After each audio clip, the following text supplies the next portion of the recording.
Prenons la situation suivante. Donc, on a un bus qui roule sur une route et une personne qui est sur une bicyclette, qui est en train de rouler aussi sur la route. Alors, le bus contient bien sûr comme passagers deux personnes A, B, ainsi que la personne qui conduit la bicyclette, on va le nommer la personne D. Alors, la personne A, qui est à l'intérieur du bus, qui c'est un passager à l'intérieur du bus, alors la personne A, bien sûr, ne change pas de position par rapport au bus. Donc, elle est au repos par rapport au bus. La personne A change de position par rapport au panneau, donc elle est en mouvement par rapport au panneau.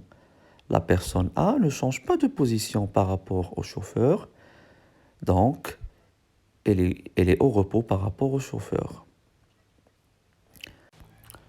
De même, la personne B, elle est au repos par rapport au bus, au mouvement par rapport au panneau et au repos par rapport au chauffeur. Parce que la personne B, c'est un autre passager. Alors la personne D, celui qui conduit la bicyclette, il est en mouvement par rapport au bus. Il est en mouvement par rapport au panneau aussi. Et en mouvement par rapport au chauffeur.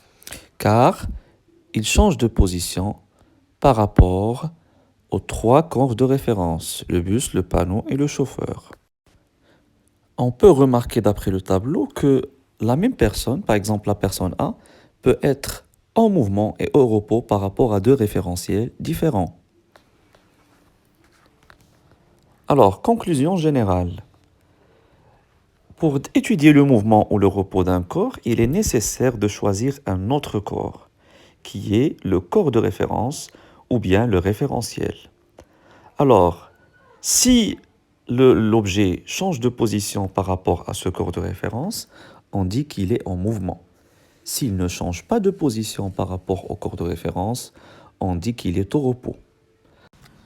Puisque l'état du mouvement et l'état du repos dépendent du référentiel choisi, on dit que le mouvement et le repos sont deux notions relatives.